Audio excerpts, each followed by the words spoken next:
Welcome everyone to this morning's event with the Secretary of Foreign Affairs of Mexico, Patricia Espinosa. This event is co-sponsored by three distinguished Washington think tanks, the Inter-American Dialogue, the Woodrow Wilson Center, and the Center for Strategic and International Studies. One of the reasons why we were delayed in getting started is because we were waiting for Peter Haycom, the president of the Inter-American Dialogue, who ended up having a last-minute schedule conflict and wasn't able to join us this morning.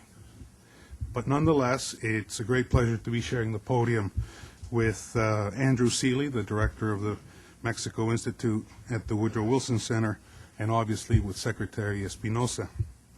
I guess the dialogue, the Woodrow Wilson Center, and CSIS are obviously delighted to be co-hosting Secretary Espinosa for the very first of what we assume will be many events here in Washington, as she manages one of the most complex bilateral relationships, that between Mexico and the United States.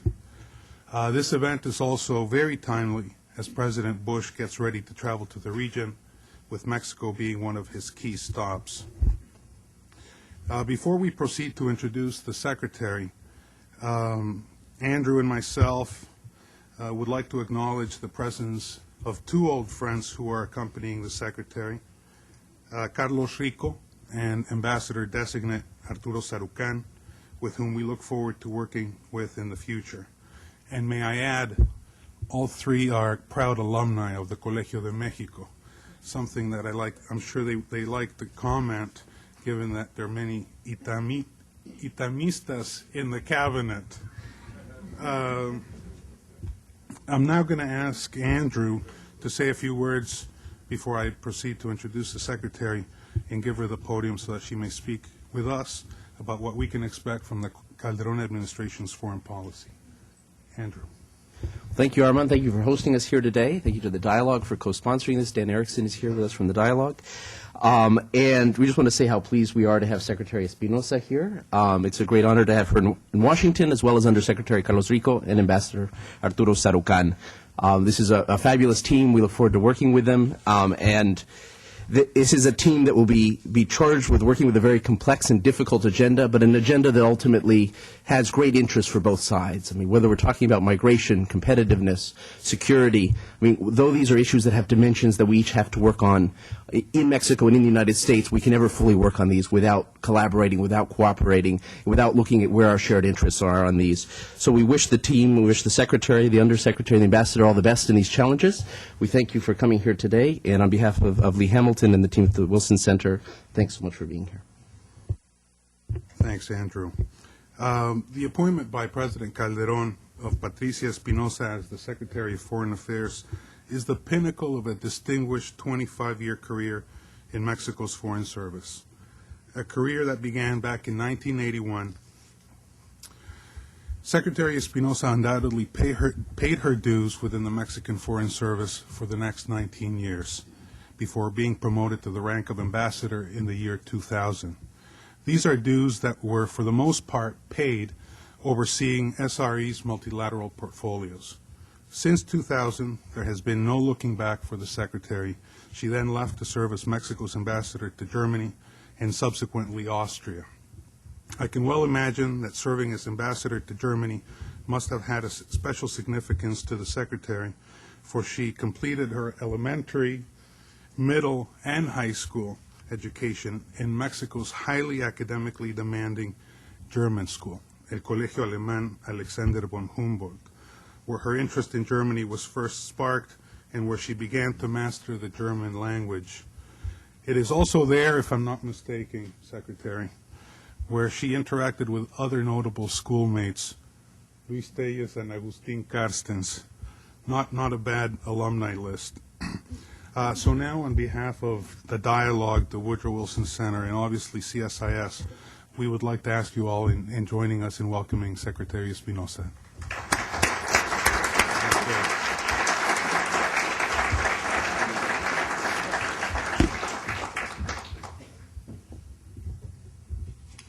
Thank you, I want to thank you especially for that very generous introduction of myself.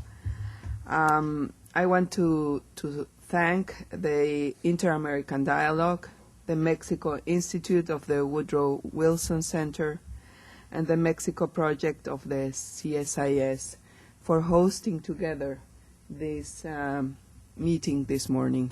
I want to say that it's very encouraging and very satisfying to see so many friends of Mexico here today, this morning, so many people interested in our bilateral relationship as we are entering a very significant and important period in our relationships. I want to mention that as I have said yesterday and today, this is the beginning of a new phase in our relationship. There is the new Mexican government coming in. Ambassador Sarukan will be presenting his credentials later today, this morning actually, to President Bush.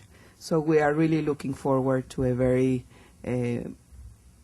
intense and broad cooperation with the U.S. government, but not only with the government, with institutions such as those that are hosting today this very important meeting for me, which gives us an opportunity to present to you a very broad guidelines of what will be the foreign policy of President Felipe Calderón, and particularly what will be the guidelines in our relationship with the U.S. Well, as you all know, Mexico's democracy has been strengthened after a very tight electoral process, and after a somehow complicated post-electoral process. Today we can say that the strength of Mexican political institutions has been demonstrated, and we are very proud to be able to say that the Mexican people has chosen democracy and respect for the rule of law as the basis for our national life, national political life. Regarding President Calderón's foreign policy, I would say that the basic premise for the foreign policy of President Calderón is to make a very close link between foreign policy and internal policy. This means that the priorities that have been set by President Calderón regarding his government altogether will also be the priorities that will be guiding our foreign policy, and that is to say, first of all, to recover security for Mexicans in our territory, security for investments in Mexico, security for tourists in Mexico, security in the broadest sense. The second priority is the fight against poverty, and the third priority is the creation of jobs, of secure jobs and well-paid jobs. This is the three priorities that will be guiding our actions abroad. That means that we need to be able to have diplomatic activity that will allow us to identify all possible opportunities for business, for investments, for cultural exchanges, for educational exchanges, so that we can contribute to bettering the standards of living of Mexican people in a safe environment with full respect for human rights and individual freedoms. In these 2.5 months of President Calderon's administration, we have already started with a very intense agenda internationally. President Calderon has made 2 trips to Central America and 1 trip to Europe. He will also be going on Friday to Guyana to the summit meeting of the Rio Group. And he will be, in this first semester, also receiving the visits of quite a number of heads of state and government, starting with the visit of President Bush in March, from 12 to 14 March. He will then also receive President Michelle Bachelet of Chile. Later on in March, he will be receiving the visit of President Rodríguez Zapatero from Spain, and he will also be receiving the visit from President Luis Ignacio Lula da Silva from Brazil in July. This, I would say, is a very clear example of how engaged President Calderon is in promoting opportunities for Mexico, strengthening the ties of Mexico with countries in all different parts of the globe. In Spanish, we have put together a phrase that is very exemplifies very well what we are heading on in foreign policy, which is queremos más mundo en México y más México en el mundo.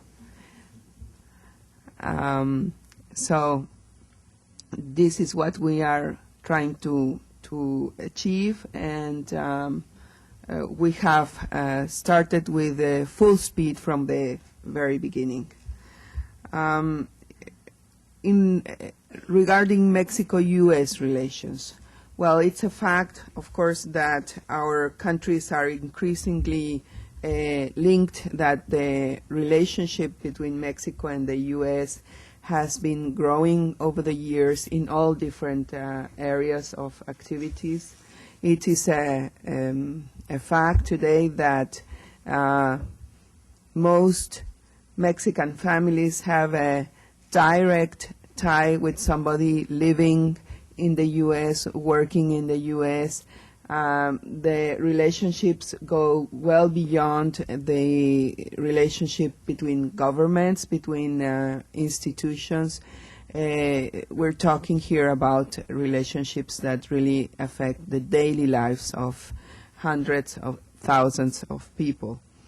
And we have a broad, solid institutional and legal framework, not only at the bilateral level, but also trilaterally with Canada, U.S., Mexico, which is an extraordinary basis to address opportunities, challenges, and common concerns. So we are certain that we have the best possible basis to take advantage of all the potentials that both countries offer. And here I would also add not only Mexico and U.S., but also Mexico, U.S., and Canada. I think there is also increasing awareness in Mexico and in the U.S. of the advantages, the necessity to build up a closer and constructive and positive relationship. We are actually entering into the 21st century as good neighbors, as strategic partners, and we have unprecedented levels of cooperation. Sometimes we get the feeling we need to work more on getting this message through to public opinion, and this is why I particularly value so much an event like this morning's events, where we can get so much help in having this understanding broadened of what the significance and the potentialities of our relationships are.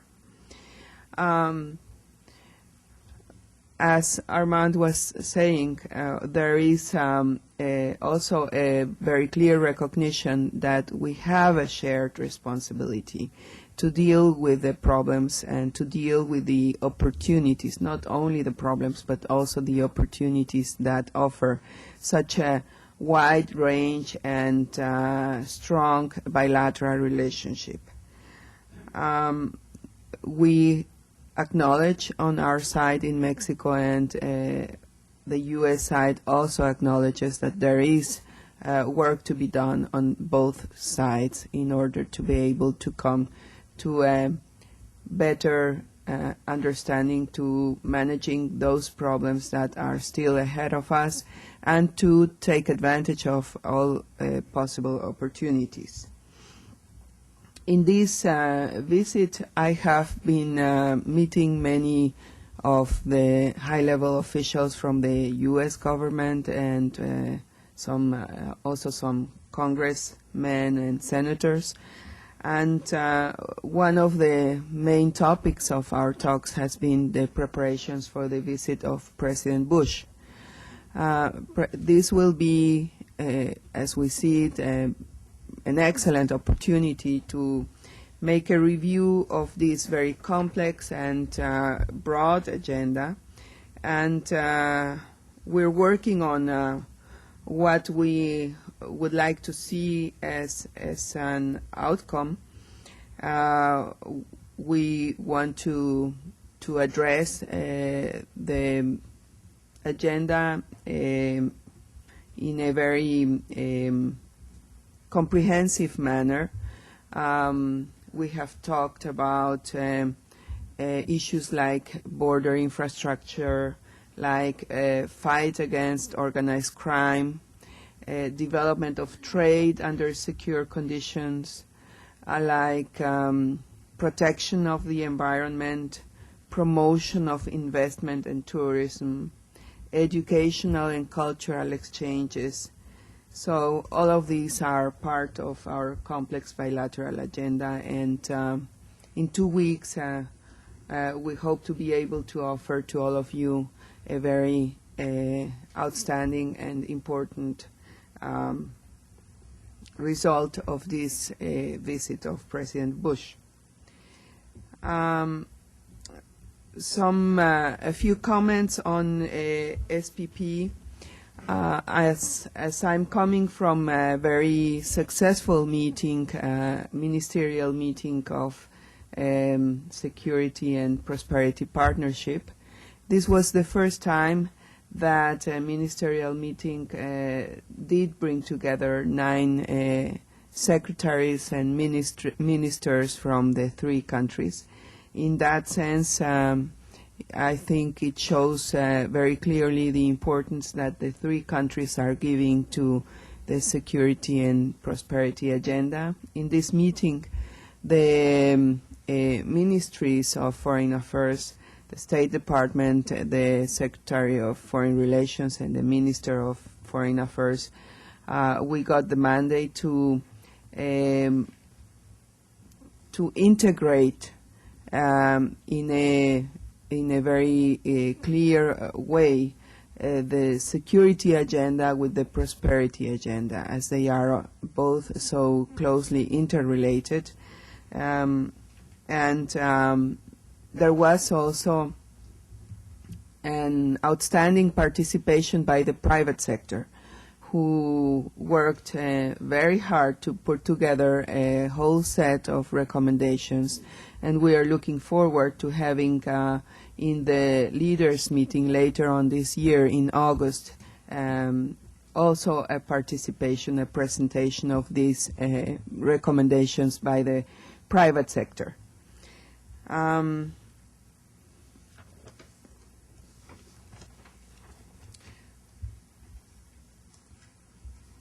Maybe one more comment on SPP. It's one issue where we would also value very much the contribution, your help here to better understand what is the importance and what is the objectives of SPP. We talked with Secretary Rice and with Minister McKay about the concerns that SPP raise in our respective societies and public opinion. So we agreed that it is important that we undertake some more efforts in order for our societies, our public opinion, to be better informed and to deepen their knowledge of this very important initiative. On trade, well, trade relations between the U.S. and Mexico are really one of the fundamental pillars of our bilateral relationship. The purchases of Mexico from the United States are bigger than those made by Italy, Germany, the UK, and France combined. I think this is very exemplifies very clearly how important and how interconnected our two economies are. There is not only trade in the traditional way, but there is also increasingly more complex and complementary production chains taking place between Mexico and the U.S. And at present, like Armand was saying, there is, you were saying, competitiveness is, of course, one of the important issues that we need to address together. And for this, we do require a regional vision, and we have to look at ourselves as a region and how this region can relate to other regions in the world, to other processes that are taking place in the world. But altogether, one of our main goals is that we need to make our economies more competitive.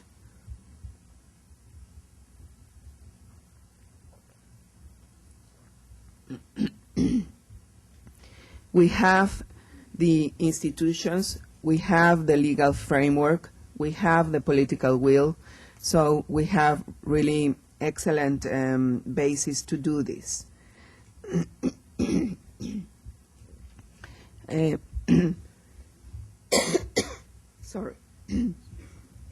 Sorry.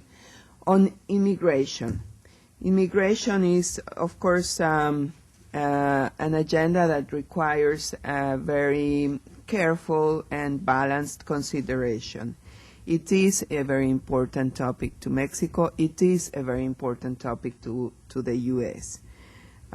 In Mexico, President Calderón has repeatedly stated that we are very conscious that the real solution, the long-term solution to the migration issue is to create better jobs and well-paid jobs for Mexicans in Mexico.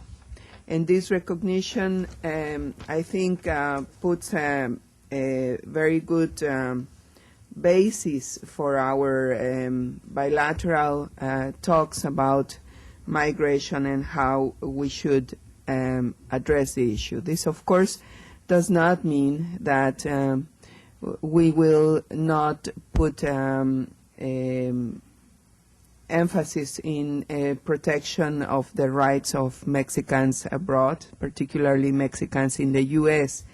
It's not an equation where you have to choose between one or the other. It's actually a very complementary actions. On the one side, working internally in creating better conditions, better standards of living for our people, and at the same time making sure that the rights of our people that are abroad are fully respected.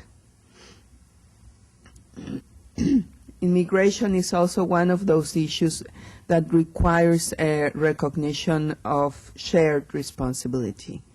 There is need for our societies to acknowledge that we do benefit from migration, that we in Mexico, but the U.S. also benefits from migration in many different ways. And there is another area where we look forward to working together with all of you in getting this recognition made at different levels of society and in the U.S. We have also to acknowledge that there are situations where Mexicans abroad are in a very vulnerable position, and this is something that continues to be one of the important areas of activities for the Foreign Ministry through our consulates, through our embassy here in Washington. We will continue to make all possible efforts in that regard. We have also as one of our objectives in this regard to work together with the different levels of government in the U.S., not only here in Washington, not only at the federal level, also at the state level, at the local level, and we would very much appreciate your help in this task. On border issue, there is also recognition on our side that we need to work together. We do have, this is one of the other issues where it's very clear that we have a shared responsibility in order to make our borders secure, in order to make our borders door to prosperity, and to close our borders to international crime and to sources of insecurity. Mexico will never approve the building of walls or barriers or fences. This is something that we have explained to our colleagues in the U.S. government, and we want to continue working on a more cooperative and more open vision of how we can make efforts together to make sure that the border is secure, and at the same time it facilitates trade, it facilitates exchanges between our two governments. We are convinced that NAFTA, U.S. and Mexico, is a region with a really enormous potential into the future. I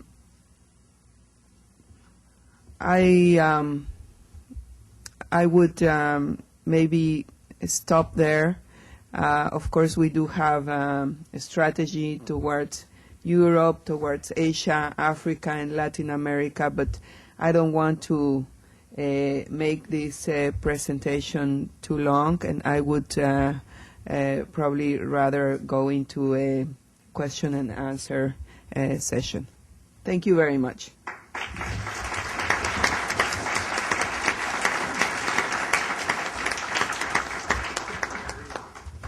Secretary, thank you very much for your remarks. And also, I'm delighted that you've given us ample time for an interactive give and take, because I know that there's a lot of people here in the audience that have an interest in the relationship, and I'm sure are curious to listen to what you have to say on specific issues. Why don't we open it up for the Q&A, and if I can please ask you to identify yourself and your affiliation prior to posing the question, it would be most appreciated.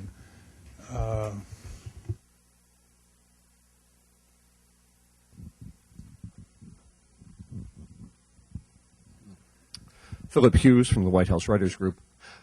Madam Secretary, thank you for a comprehensive presentation on Mexico's foreign policy under the new Calderon administration. My question is a rather broad one. Looking at the decades, many decades of pre-rule in Mexico, there was a sort of oversimplified view that the pre sort of allowed foreign policy to be the playground of its left wing as a kind of compromise to be able to pursue more maybe practical or pragmatic policies at home.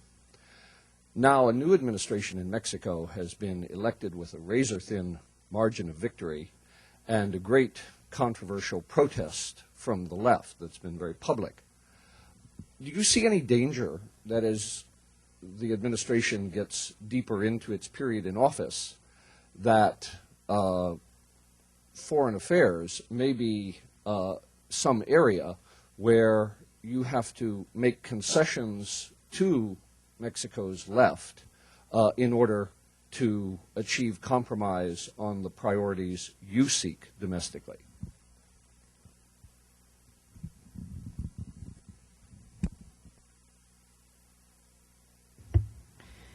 Thank you. Well, I would put it this way, as President Calderon has repeatedly stated in some of his presentations.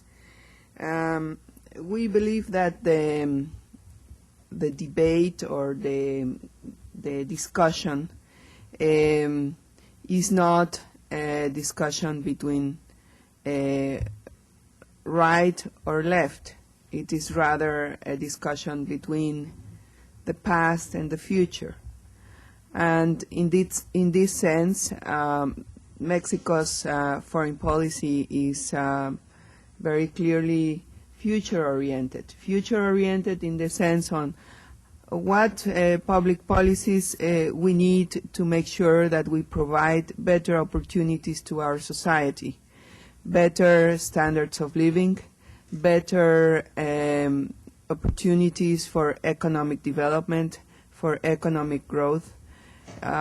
This is why it is so important that we have a very clear guidance as to in which direction we are heading, what is Mexico's national interest, and how we are going to promote this national interest in the international agenda. Andrew, you had a question? If I could throw one in as well. Yeah, sure. You spoke at some length about SPP, and it's become in many ways one of the key frameworks in the relationship, the Security and Prosperity Partnership. But outside of this room, and there's probably a deep knowledge of SPP in this room among people that follow the relationship, it isn't something that's known very much by the publics of our two countries or even the legislatures of our two countries. It's been primarily within the executive branch and the business community. Do you see any way in that it might become, maybe not in the next 6 months, but over time might expand to be a framework for broader engagement with other sectors of society, or do we need another framework to begin thinking of some of those issues? Well, this is an issue that we discussed with Secretary Rice and with Minister McKay. And for the time being, what we have suggested, and we're giving it some further thought, is how can we engage some parliamentarians from the three countries into the exercise. Maybe at this point we're not we're not thinking about engaging them fully as full participants into the exercise, but as some kind of special guests,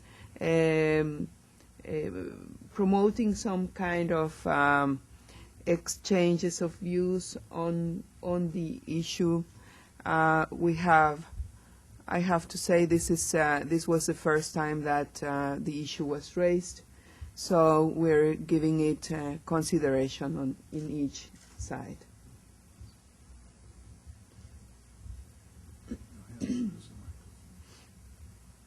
Thank you, Madam Secretary. My name is Johanna Mendelson-Foreman with CSIS. In your talks, one area that I heard omitted was the discussion of energy.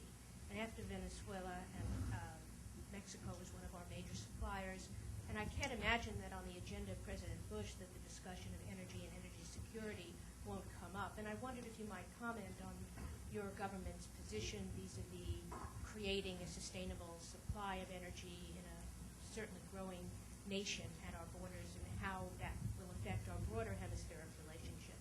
Thank you. Yes, actually the energy issue is an issue that is very much present in the priorities of President Calderon. You may know that President Calderon was, during President Fox's administration, also an energy minister. So he's very knowledgeable in this issue, and he's very much conscious of the importance and the challenges that this presents. And one area that we are very much interested in exploring is renewable sources of energy. We are, for instance, in our talks in the preparation of the visit of President Lula da Silva from Brazil to Mexico, we will be examining cooperation in the area of sustainable renewable sources of energy. So this is no doubt an issue that is very much present in the agenda. Over here at the far end. Morning, Jose Raul Perales from the Woodrow Wilson Center. Madam Minister, in a conference last January, former Minister Derbez, speaking about Mexico's relationship with Latin America, spoke about Mexico's vocation of leadership in the region and compared it, for example, with countries like Brazil, and comparing Brazil more of a South American country as opposed to Mexico, which has a more Latin American vocation. This is a position that, of course, has met with some resistance in the past from partners in Latin America and certain people. Do you agree with this position? And if so or not, what kinds of things do you see Mexico and President Calderon's administration pursuing to bring Mexico closer to Latin America or to pursue a Latin American agenda? Well, there certainly is a very specific Latin American agenda in President Calderon administration. It has been also very emphatically stated that Latin America is a priority for Mexico. And Latin America is a priority for Mexico because Mexico is a Latin American country. We are geographically located in North America. We are very much linked to the U.S. and Canada, as I have just stated, but we are also a Latin American country, and there is actually no contradiction between both situations. I would like to say, however, rather than talking about leadership in Latin America, I would speak about pursuing our national interests in Latin America. We are convinced that it is in our interest to build up constructive, positive, strong relationships with our Latin American neighbors. Mexico is an important economic partner in Latin America. It's an important investor in Latin America. Latin America represents also great business opportunities for Mexican people, and culturally, historically, there is no doubt that we do have an extraordinary basis. So, yes, we are engaging actively in a very strong policy towards Latin America. This is why President Calderon was already 2 times in Central America. This is why we are going this weekend to Guyana, where he will meet with the leaders of the Rio group, and you will be seeing more of this in the coming months. Over here.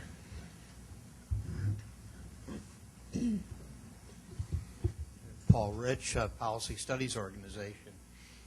With the technical advances in deep water exploration, certain geographic claims of Mexico arise.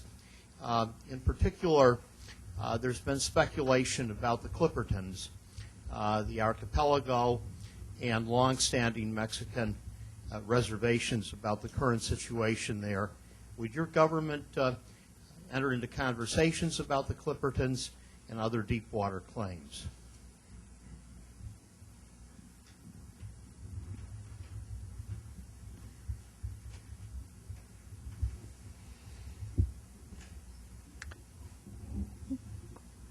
Well, on Clipperton, lo de los, no, ¿verdad? There is, I'm aware of the rather of a question regarding fishing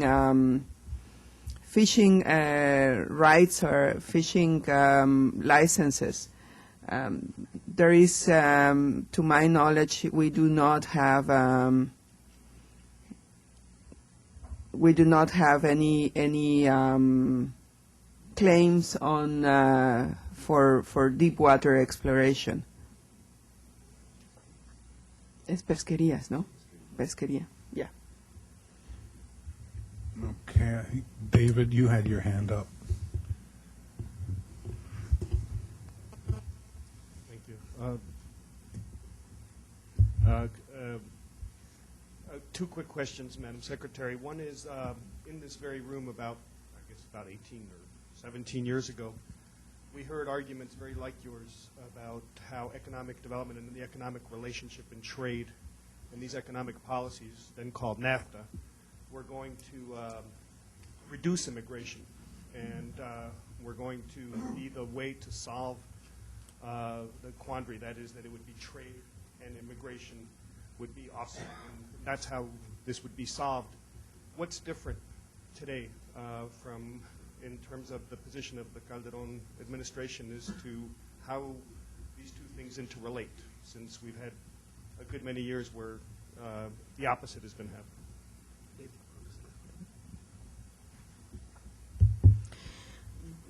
Well, we're, as President Calderon has said, we're putting, trying to achieve a situation where instead of having people crossing the border in search of jobs, in search of opportunities, we should have investments, capitals crossing the border into Mexico to create those jobs for Mexicans in Mexico.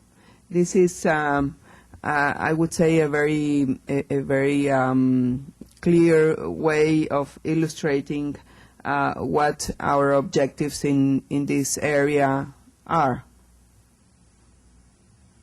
David, I would expand on it by saying that I think, the intense immigration debate that has taken place long after the ratification of NAFTA, I think has advanced thinking in both countries, both here in terms of the benefits, But more importantly, I'm delighted to see that even in Mexico, there has been an advancement in thinking towards immigration, and the emphasis during her remarks about shared responsibility and remarks that President Calderon has made, acknowledging the importance for Mexico to be able to provide for its own citizenry.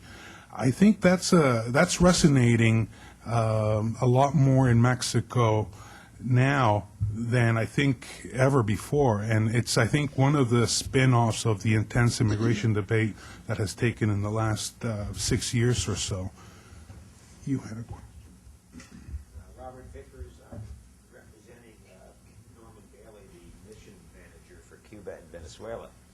And my question, President Calderon has said he wants to improve relations with both Cuba and Venezuela, and I'm really wondering, can Mexico have good relations with the U.S. and at the same time have good relations with Cuba and Venezuela, or is that something that the leaders of those countries will not allow?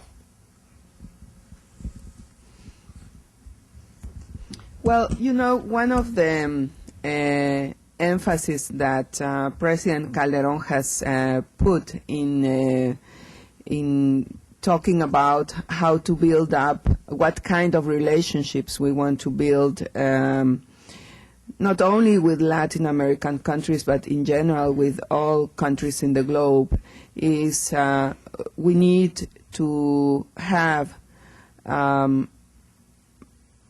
relationships based on dialogue, based on respect, and respect includes, of course, respect to differences of opinion, differences in policies that each government chooses.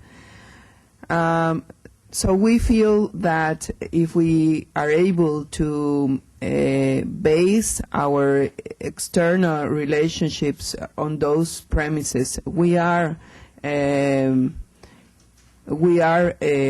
on the right path to being able to have constructive, positive relationships that will benefit all the countries involved, and that will also take into account that there are differences. There is no differences are part of everyday life, also in international relations, and what is important is to be able to have strong dialogue, to have an open mind, and to be able to engage into this kind of relations with respect to each other's opinions.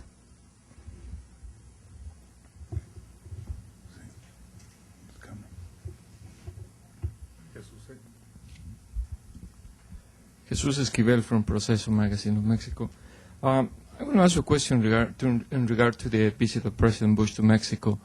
How are you going to deal the Calderon government with a president without credibility even in his country and without 2 years as a lame duck president in the U.S., with the fact that after his visit in Merida, the leader of the Democrats in the Senate are going to be in Mexico, and he has more credibility so far, according to the polls, than the president? How are you going to deal with a president without any political support in Congress for the immigration process, without this low profiler you're taking for lobby the immigration in the U.S.? Well, Mexico is a country of laws, and we respect the laws and we respect the institutions of all countries in the world.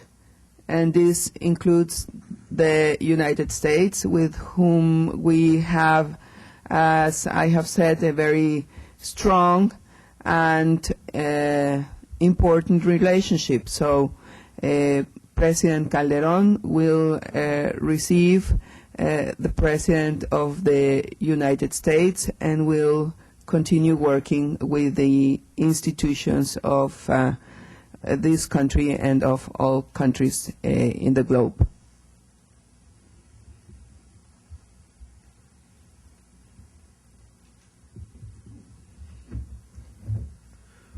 Buenos días, Secretaria Espinosa. Mi nombre es Oscar Carrillo. I'm with the U.S. Environmental Protection Agency, and I'm interested in the comments you made on the trilateral relationship. I'm wondering if Mexico or if the Calderon administration has set some goals or initiatives in terms of the Commission for Environmental Cooperation, the NAFTA Environmental Side Agreement, and would be interested in hearing from you.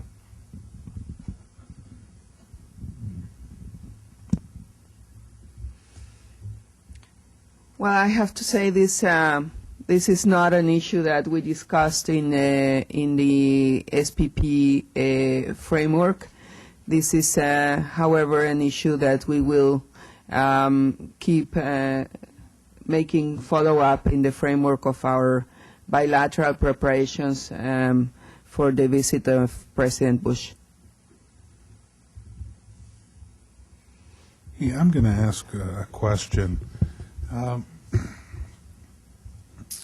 Obviously, immigration and security have been two issues that have, to some extent, predominated the bilateral relationship since 2000. One of the probably major differences insofar as security between the discussions that took place prior to the election victory of Felipe Calderón is the new, invigorated, re-energized, or more prominent role of the Mexican military in domestic security. And you had mentioned that Mexican foreign policy was going to be an extension of the domestic priorities. Do you foresee a change in the way the military interacts on security issues with the United States and with other countries? And would it assume a more international role, since it obviously has expanded its role domestically in security?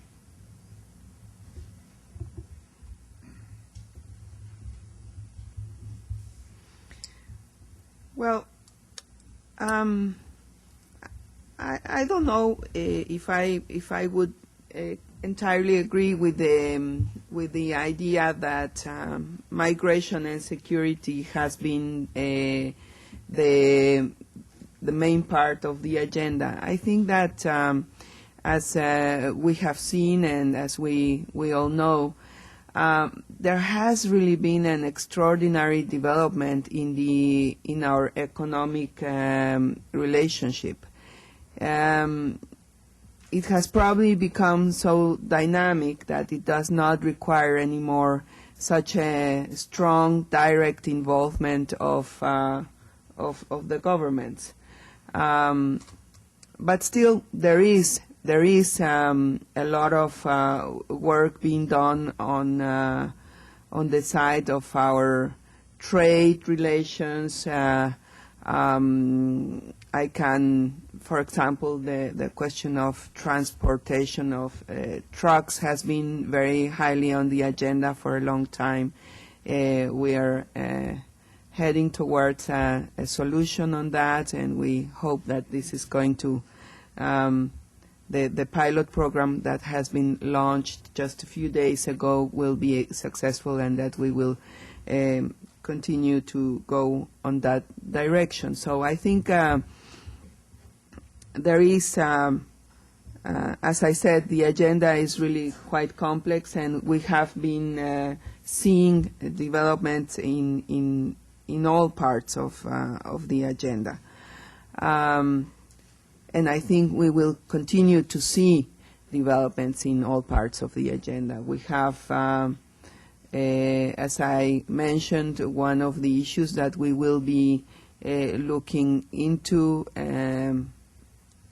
is border infrastructure, to make sure that trade flows and exchanges are done in the best possible way. So I think, yes, migration and security issues have been very much in the media, but I think there has been also a lot happening in our bilateral economic relationships.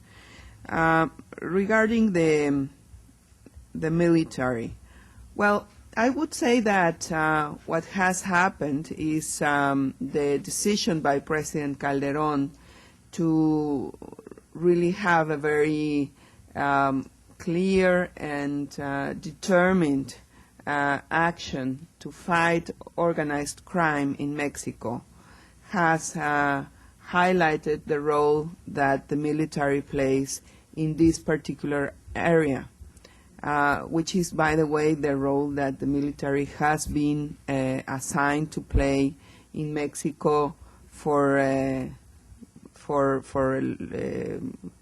longer period of time. Traditionally, this has been the role of the military. But the unprecedented dimension of the actions, of the decisions that President Calderon has taken has no doubt highlighted this important role that the military has been playing.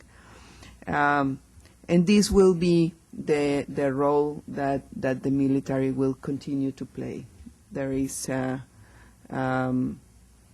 it's clear that there is at present no discussion on changes in that area. The military will continue to be engaged in the fight against organized crime in Mexico. Damien, and then we'll go back to Eric. I'm Damien Merlo with International Republican Institute. A few months ago, or maybe a few weeks ago, we were in this room with Assistant Secretary Tom Shannon, who commended the Calderon administration for the steps that you had taken to improve border security. And one of the things that he mentioned was that it was also was in our court now for us to step up to the plate and do what we sort of to match Mexico's beefing up of border security. I'm wondering if you could tell us from Mexico's perspective, what are the responsibilities that you see on this side of the border in terms of improving border security?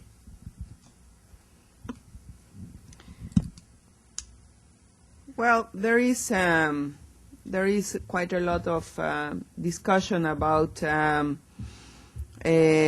border infrastructure that will help make our border, as I said, open to prosperity and close to organized crime and threats to security. There, I think, is an area where the U.S. also would need to work on their side, and we are having consultations on that. And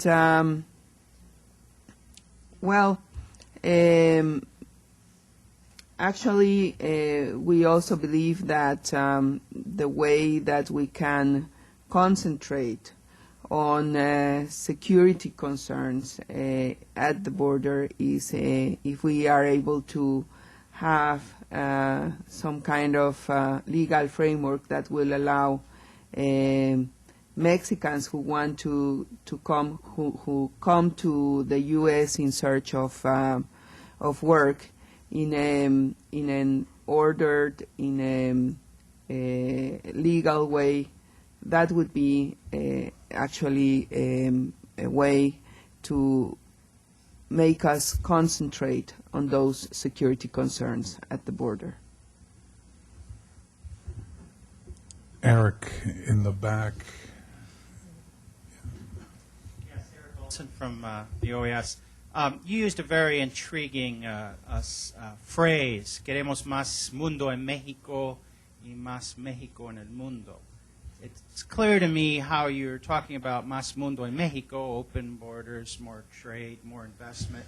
I'm not clear about the other side of this equation. How do you plan to get más México en el mundo beyond just sort of the typical standard dialogue and bilateral relations? Are there some special initiatives? Does Mexico foresee playing a special role in the international community to get its image and message out?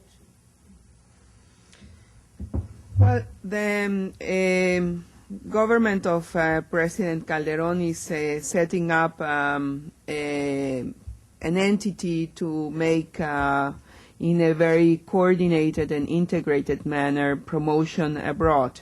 And this entity is going to be established within the framework of the Ministry of the Economy.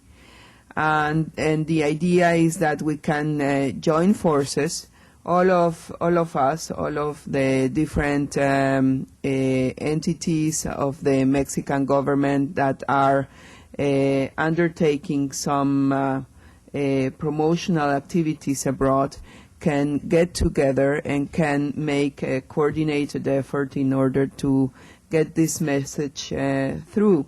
This means promoting Mexican products abroad, but it also means making Mexican business people interested in other areas of the world. As you know, Mexico has some strong private sector that needs to go to other areas, needs to go to Europe, needs to go to Asia, and we are very much willing to support them in being able to get to those markets, to get their products to those markets, but not only, as I said, not only their products, but also investment. And here we're also talking about tourism flows. We're talking about cultural exchanges, student exchanges. This is what we are meaning with that phrase.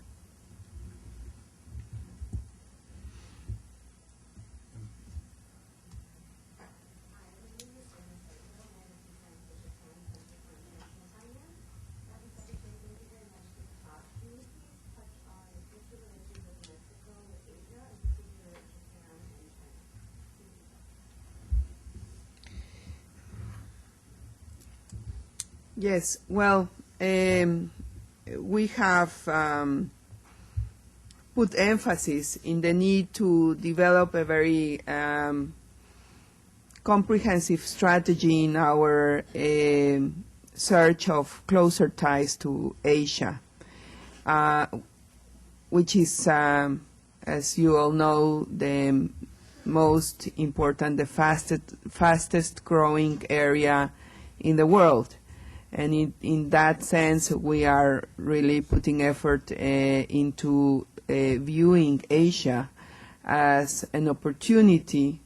So we want to make sure that we take up the challenge of getting to Asian markets, the challenge of being able to have close cultural ties with Asia as well.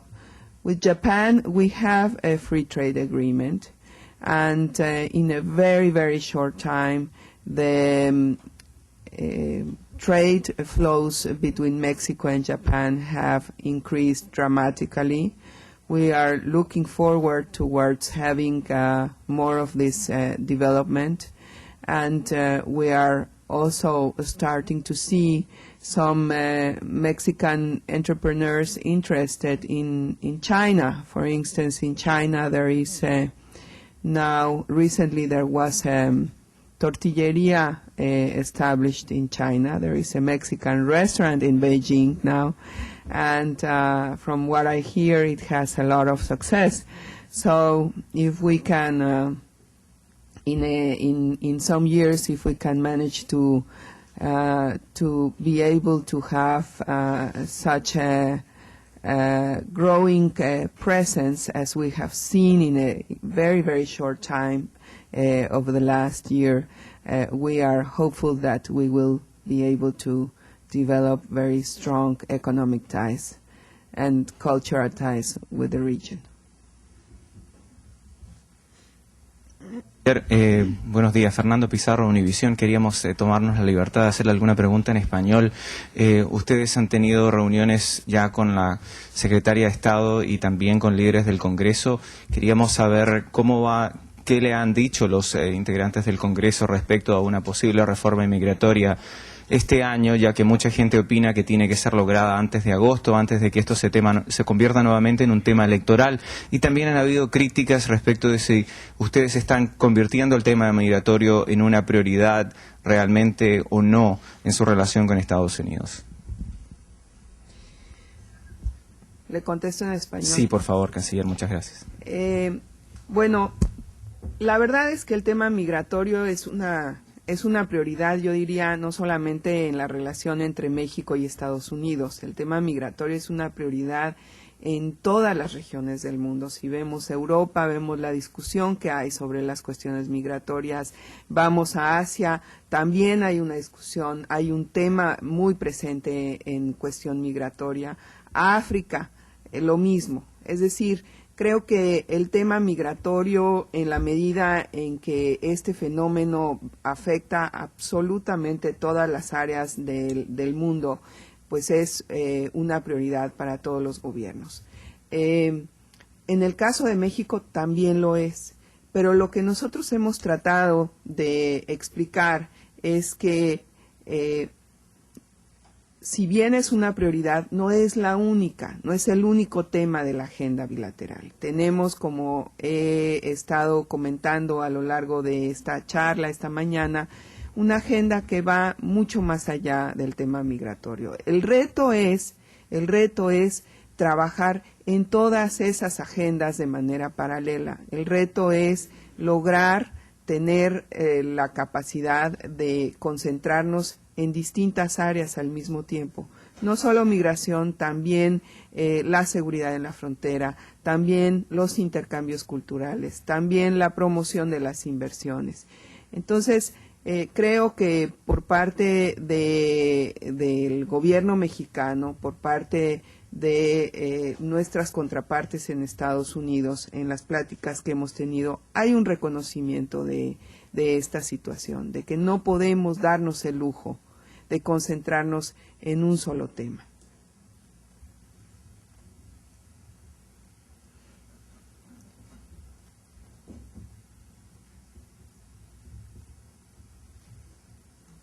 Good morning. My name is Monica Guevara. I'm with the Council of the Americas here in Washington.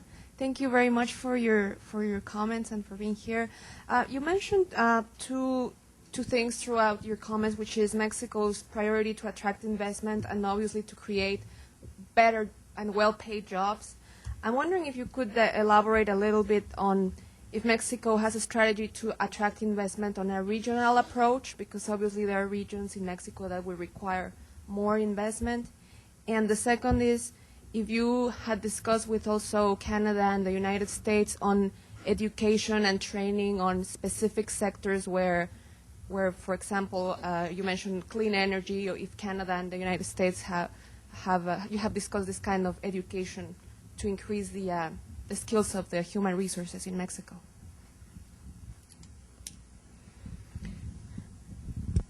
Thank you. Well, as I said, we are working on putting together this entity that is going to be responsible of coordinating and integrating the promotional efforts of Mexico abroad. In this entity, there is a participation by the Secretaries of Economic Development of the state governments. And this is something that I value very much and that I think will help us enormously in trying to put together a strategy so that we can have as much as possible less competition between the different regions in Mexico to attract investment, to attract businesses. So we're working on that. We do want to develop some kind of more integrated plan. it's not easy because, like in the U.S., we have so many different levels of government and of different actors that have a role to play in these responsibilities. But we're working on that, and the objective would be to be able to put together a portfolio of investment projects that we could offer abroad in a very systematic and integrated manner. On education and training, well, this has been the first, my first visit to the U.S. So far we have not been able to cover absolutely all the different aspects of the bilateral relationship. There is, however, a lot going on already, and I am sure that the issue, for instance, education and training, will be very much present in the talks between President Calderon and President Bush. So I would be very hopeful and optimistic that we will see more about that.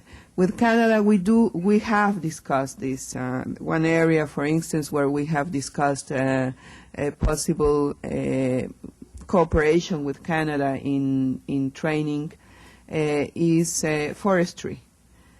We have President Calderon has launched an important program in order to reforestar. To reforest Mexico, and a few weeks ago, the Minister McKay, while he was in Mexico, this was one of the issues that was addressed.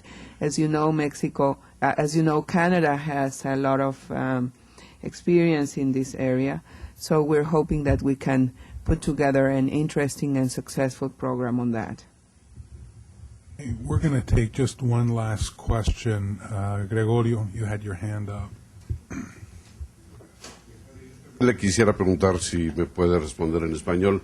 Tradicionalmente la política exterior mexicana está orientada a hacer equipo con los países en desarrollo, tratando de dar voz a los sin voz, tratando de crear un movimiento que presione por mejores condiciones para todos ellos.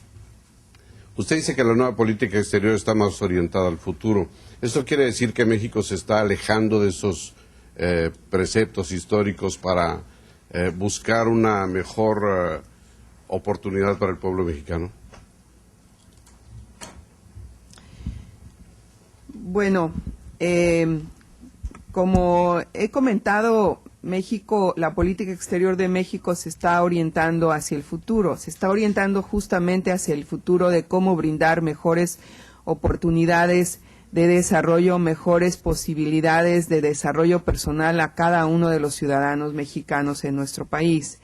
Y por supuesto partimos del reconocimiento de que México es un país en desarrollo, somos un país en desarrollo, que tenemos una serie de retos frente a nosotros que superar para poder llegar a un nivel que nos permita justamente eso, garantizar a nuestros connacionales un mejor nivel de vida, mejores condiciones para sus familias, una posibilidad de una vivienda digna.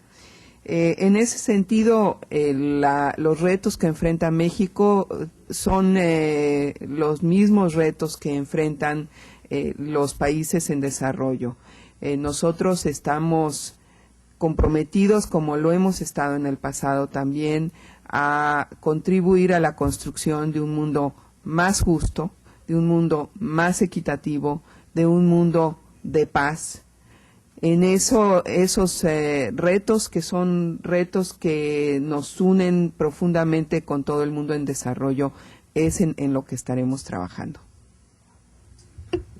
Well, Secretary, on behalf of the Inter-American Dialogue, the Woodrow Wilson Center, and CSIS, thank you very much. I know that you're always welcome in all three institutions, and we hope that you'll take that advantage of that. And it was a pleasure having you here in Washington. And one last remark, Arturo, good luck in half an hour. It'll be a pleasure to call you ambassador and not ambassador designate. Thank you very much.